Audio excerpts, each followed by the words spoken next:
And now, Peter Paul Mound's Almond Joy and Cadbury Chocolate Bars presents Alien Worlds.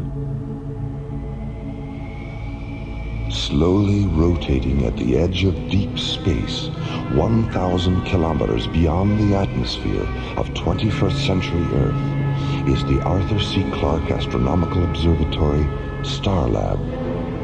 Here, Starlab Research Director Dr. Maura Cassidy and scientists and technicians of the International Space Authority, ISA, watch over the countless stars and planets that fill the silent distances beyond the giant space station.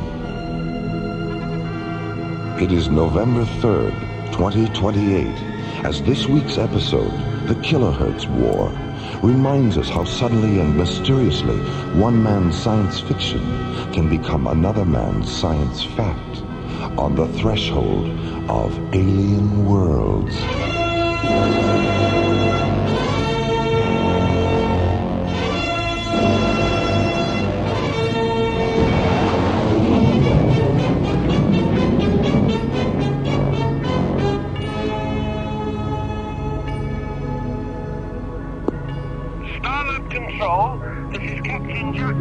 Commanding the Royal British Museum freighter Nile Delta. Registry number 98078. This is Starlab. Go ahead, Nile Delta. I know we're not expected, but we'd like permission to dock. What's the problem, Captain? The bloody technicians union at Gatwick called a strike while we were still on the pad. Our line crew woke up before they finished refueling us. We'd like to top off our liquid oxygen tanks. Another strike at Gatwick. Third time this year, isn't it? It's the fair. How about it, mate? Can you spare a drop or two of the old LOX? What's your destination, Captain? We're transporting the King Tut exhibit to Thanatos, part of a cultural exchange program. Stand by. All right, Nile Delta, I have you on the screen. What's your Starlab ETA? 6 minutes, 18 seconds. 6 plus 18. Roger. Nile Delta, your docking orbit insertion coordinates are 9er6 at 207 degrees, docking bay 16. A refueling crew will be standing by. We'll try to keep them from going on strike before we get there, okay? Don't worry, Captain. Starlab is a non-union shop. Well, thank God for that. Nile Delta, out. Bay 16, there's a British freighter coming in for refueling. ETA 6 minutes. Roger. Hi, Maura. Hi, Jerry. Have you heard from Major Corbin yet? Yeah, about a half an hour ago. He was just leaving Jupiter space. What's going on out there, Maura? Some unidentifieds have been shadowing the freighters taking Xelium ore off Callisto. The ISA thinks they're mineral pirates. Commissioner White sent Corbin's space exploration team to check it out. You want to hear his transmission? I have the recording right here. All right, let's give it a listen. Zodiac 1 to Starlab Control. This is Starlab. Go ahead, Zodiac 1. This is Major Ben Corbin commanding a flight of 3 SET Mirage-class interceptors. Pirate suspects identified as Labinthian renegades. Engaged 2 of them. 1 destroyed, 1 damaged. No casualties our side. Half of the squadron remaining on patrol in the vicinity of Callisto, other half now departing Jupiter space. ETA at Stargate at Security Station 2130 hours. This is Major Corbin, Zodiac 1 out. Well, he certainly comes right to the point, doesn't he? You know him? But I've heard John and Buddy mention him a couple of times. I can't remember why. But I do remember they weren't smiling. Here, let me have the cassette, Jerry. I'll be talking to Commissioner White in a few minutes. I may as well play it for him. There you go. Thanks, Jerry. See you later. So long, Maura.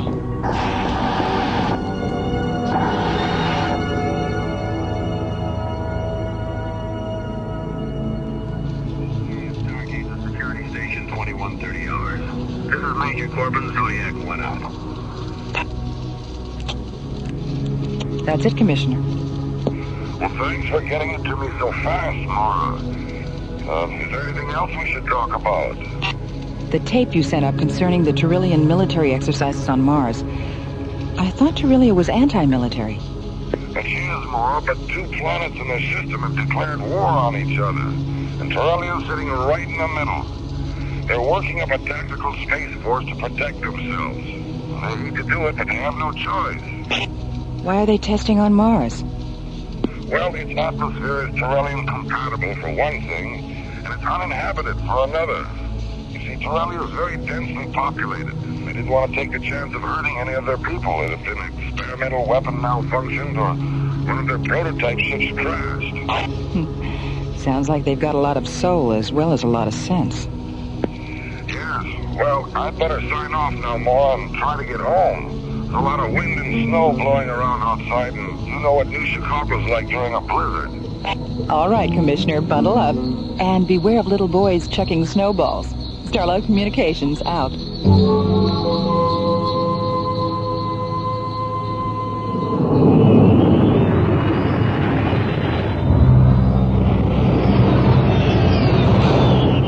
Major Corbin.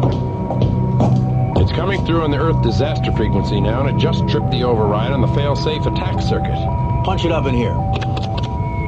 On the vanguard of an invading army from the planet Mars. An emergency. San Diego burned into the explosive military operation. 2,000 feet. Agency reports after unleashing their deadly assault. This is Captain Lansing of the evacuation. Blackout communication. I told the ISA not to allow those aliens to run loose on Mars. Have you been able to raise Starlab yet? No, sir, and we've been trying for over an hour now. The Torellians probably took out Starlab on their way to Earth. All right, Captain. Flash the pre-combat alert to the other ships. We're going to Mars.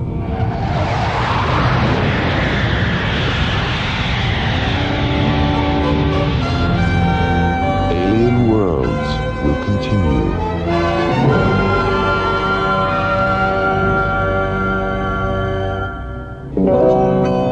This woman's sorry for keeping you guessing. You never know what I'll do. That's why I'm here confessing.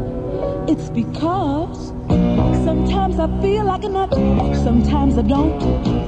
Almond Joy's got nuts, Mounds don't. Almond Joy's got chocolate eating, coconut and munchy nuts too. Mounds got chocolate eating and chewy coconut. Ooh. Sometimes I feel like a nut, sometimes I don't. Almond Joy's got nuts, Mounds don't. Because Sometimes I feel like a nut, sometimes I don't. Sometimes I feel like a nut, sometimes I don't.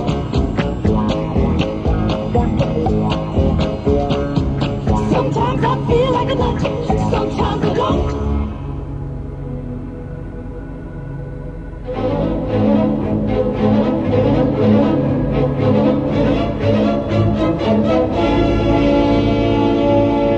Alien Worlds continues. Given permission by the ISA to experiment with defensive spacecraft in the Martian atmosphere, Torellia sends 200 prototype gunships to the Red Planet for testing. 10 days later, 3 Mirage-class SET interceptors receive a powerful radio transmission as they leave Jupiter space. The transmission overrides their Earth disaster frequency and fail-safe attack circuits, and is filled with the confusion of voices describing an attack on Earth from Mars. On the planet Mars, between the hours of colored white, destruction of cities and countries. 5 minutes after the transmission is received, Major Ben Corbin, who commands the interceptors, orders his executive officer to contact Starlab for confirmation of the attack. have you been able to raise Starlab yet? No, sir, and we've been trying for over an hour now. The Torellians probably took out Starlab on their way to Earth. All right, Captain, flash the pre-combat alert to the other ships. We're going to Mars. Open a close proximity channel. I want to talk to the other ships. Yes, sir. Go ahead, Major. This is Major Corbin. You all know what the situation is, and what our choices are. You also know that it's the responsibility of a commanding officer to decide which choice is best. But these are extraordinary circumstances. So I believe the decision to either continue on to Mars or to return to base should be shared by all of us. So when I finish this transmission, take a vote. Flight crews and officers alike. It's up to you.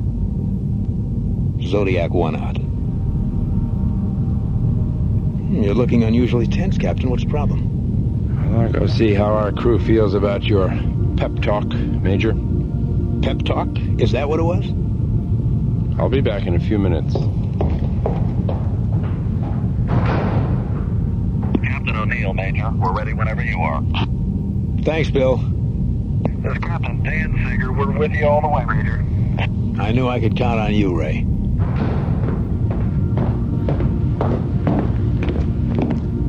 Well, what's the verdict, Captain? Pearson thinks we should return to base and wait for orders. Mm-hmm. What about the others? They're willing to go for it. Fine. What about you? I'm inclined to agree with Pearson. Why? Well, on a strictly legal level, any kind of military action without direct orders is a violation of the ISA Charter. Mm-hmm. With the exception of self-defense. What else? I don't think we have enough evidence to prove that the Earth is actually under attack. Let's hold off until we can authenticate the transmission. That transmission's been coming through for 2 hours now. And during those 2 hours, we haven't been able to contact Starlab or get a single response from the ISA on Earth. That is authenticity enough for me. All right. Suppose the Earth is under attack. 70 to 1 odds isn't retaliation. It's suicide. Come on now, Captain. You can be critical without being insubordinate. I don't know. Maybe I can't. Where's the line? It would help if you try to be a little more objective, Captain. This is a military issue. It's not an emotional one. Well, I guess that's the difference between us, Major, isn't it? You're objective, so you put your faith in action. I'm not, so I put mine in reaction. What sort of reaction are you having? There's something wrong about this whole incident. You're right, Captain. There is something wrong. There's a war on between Torellia and Earth. Objective, subjective, or otherwise. That is a fact.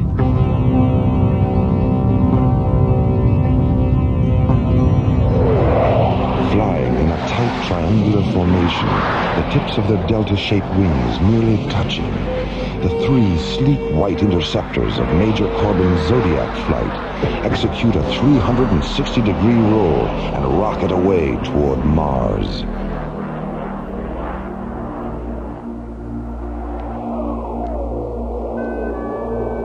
Meanwhile, on the surface of the desolate red planet, the freezing winds of Martian winter blow a stinging mist of iron oxide dust across Cecropia, a vast plain located at the 0 meridian coordinates of 70 degrees latitude, 310 degrees longitude.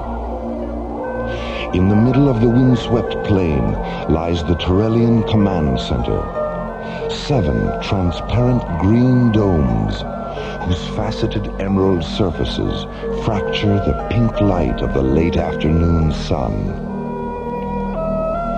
Standing near the domes, on legs that seem too fragile to support them, are 60 Torellian gunships in the shape of huge chromium dragonflies.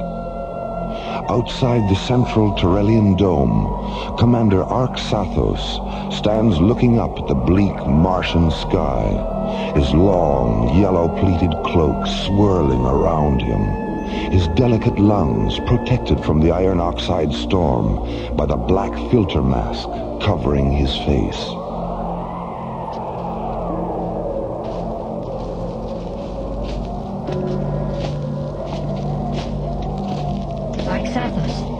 Purification elements in our masks are nearly saturated.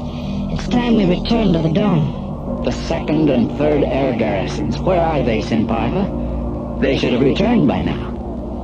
The planet is larger than we thought, and the targets we selected are in a night region. Our ships have never flown in darkness before. Have you seen to the one that fell onto the ice cap? 3 surface crawlers have been dispatched to bring it here. How many of our flyers were killed? We won't know until the crawlers reach the impact site. Sinparva, Terrelia was never meant to be. What's Athos? Take me into the dome. My mask. The elements have terminated.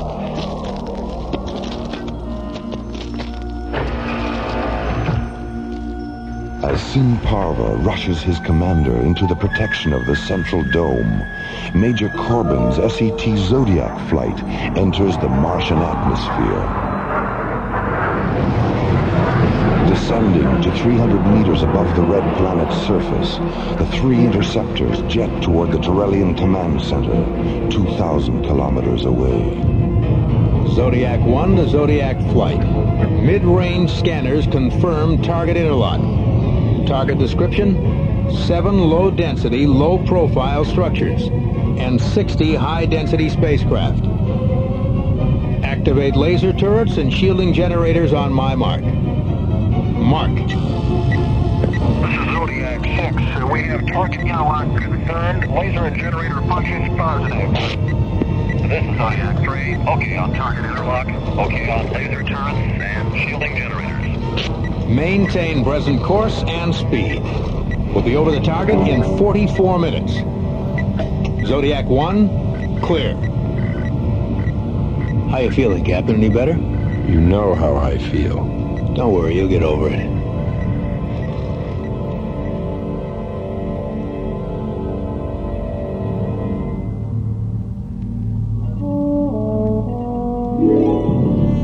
Solaris to Starlab Control. Solaris to Starlab Control. Oh, come on, Jerry, it's us. Your old pals through thick and thin. SET captains Buddy Griff and John Graydon. Jerry? Go ahead, Solaris. Yeah, Jerry, where you been? Down in engineering. All our communications were knocked out about 3 hours ago. We just got back on the air. What happened? According to Professor Crane, a pulsar somewhere went supernova and flashed back all the radio signals that had collected in its gravitational field. You should have been here. It was really a buzz. Speaking of buzzes, is Maura there? We've got a present for her. She and Professor Crane are up in data processing, resynchronizing the sidereal time terminals on the computer. Hey, have you got a docking bay open? Our ETA is 9 minutes. Docking bay 23, buddy. Docking orbit insertion coordinates 671 at 208 degrees. Thanks, Jerry. Solaris out.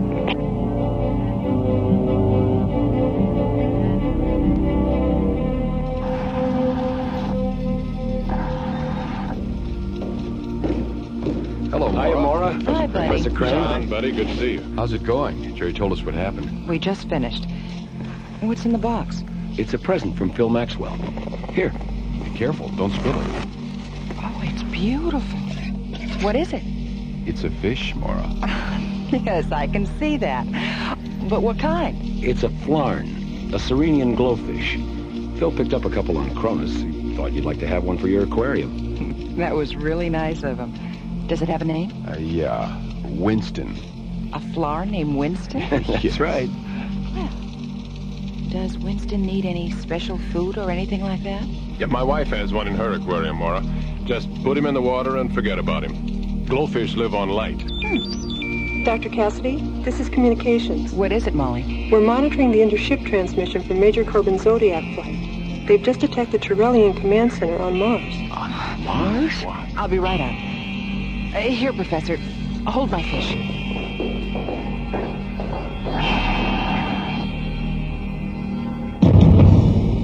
Alien Worlds will continue. Pardon me. Isn't that a Cadbury chocolate bar? I've never tried one. Oh, that's too bad. Do you mind if I have a teensy piece? Hey, you took my bar. I'll just take a little bit. It was for my wife and me. Oh, she'll love it. See, this is great. You know you can get carried away with this stuff? Yes, I've noticed. Oh, come on, it's a big bar. It's getting smaller. When people get a taste of a big, thick Cadbury chocolate bar, they get very carried away. Because only a Cadbury bar is so rich, so creamy, so Cadbury. And with the big-size Cadbury chocolate bar, you get a big choice. Cadbury Fruit and Nut, Cadbury Almond, Cadbury Caramello, and of course the big favorite, Cadbury Milk Chocolate. So remember, when you get your Cadbury, be careful, because with Cadbury, people can get very carried away. Can I have my Cadbury back now? Your Cadbury? Oh, well, I guess I got carried away. You'll get carried away with Cadbury.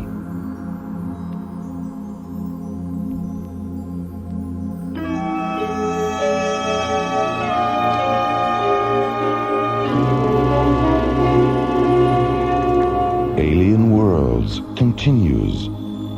A powerful radio transmission has tripped the failsafe attack systems of 3 SET interceptors. A transmission filled with distorted human voices describing an attack on the Earth from Mars. After unleashing their deadly assault, the rapid landing of the ending evacuation flashed out communication due to the powerful variance related with difficulty with transmission. When Starlab and ISA headquarters on Earth failed to acknowledge his calls for confirmation of the attack, Major Ben Corbin reaches a tragic conclusion. The alien assault is real.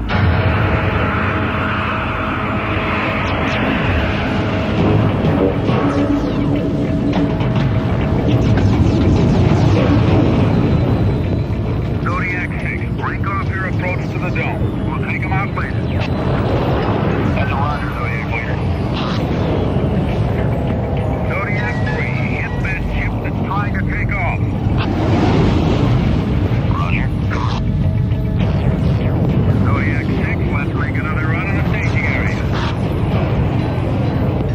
Roger, Zodiac leader, right behind you.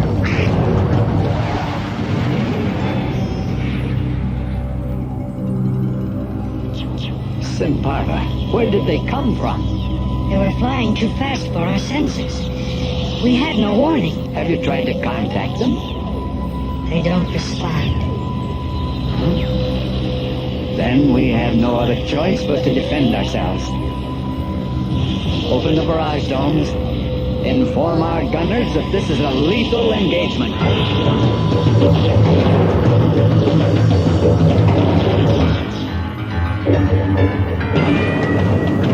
Zodiac leader to Zodiac flight. Regroup at 179. Switch over to target grid yellow, and we'll go around again.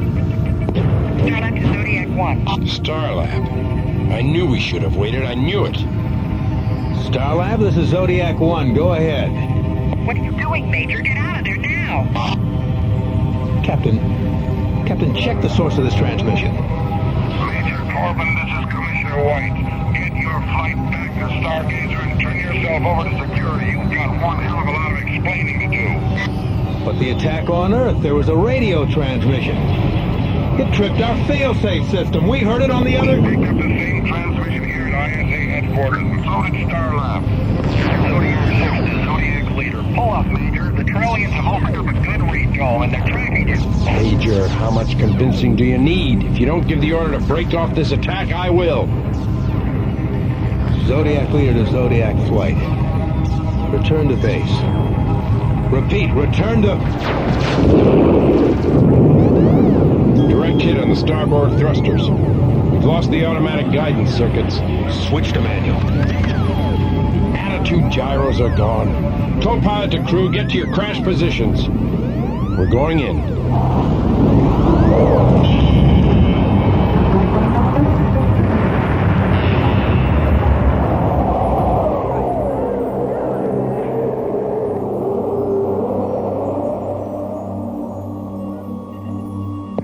We don't know if anyone survived, Dr. Cassidy. They were hit at a relatively low altitude and went down about 2 kilometers away from the domes.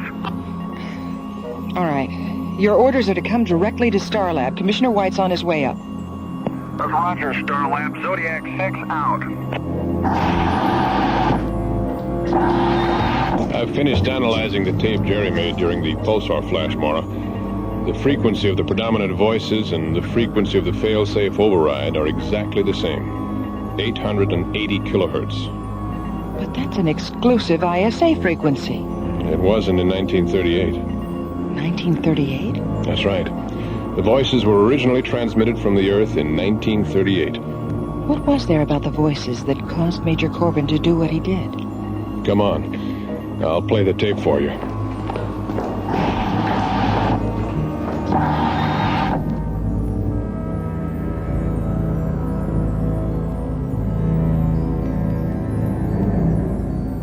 Whatever possessed you to do this thing, Major Corbin? 3 men killed in the crash of your ship. 9 others seriously harmed. Captain Vogel critically injured. 20 Turellian flyers lost. The transmission. We thought you were attacking the Earth. I did what I thought was right. Did you contact Starlab for confirmation? Did you contact Commissioner White? We couldn't reach them. Then why didn't you contact us? It never occurred to me. Military uniforms are unfortunate things, Major.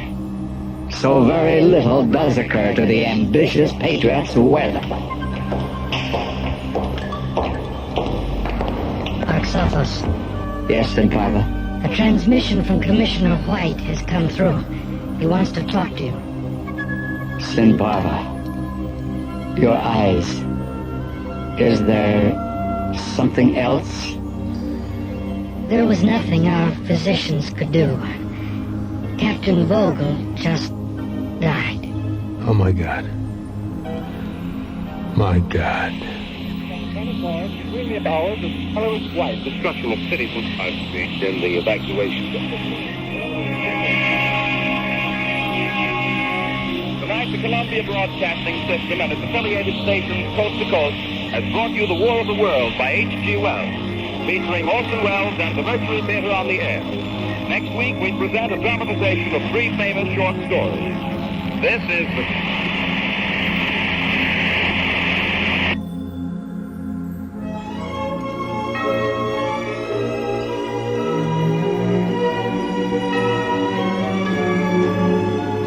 The Kilohertz War was written by Ron Thompson and starred Linda Gary, Chuck Olson, Bruce Philip Miller, Corey Burton, and the Watermark Players, with special guest stars Casey Kasem, Jeffrey Lewis, Joe Baker, Olin Soule, Richard Paul, and Pete Renaday. Associate producer Ron Thompson, music director Tom Rounds, engineer Stu Jacobs, technical consultant Peter Sky, assistant to the producer Roger Brossi. Alien Worlds was created, produced, and directed by Lee Hansen and is distributed by Watermark Incorporated. And so until next week, this is Roger Dressler inviting you to join us for another journey into the elsewhere and elsewhen of Alien Worlds.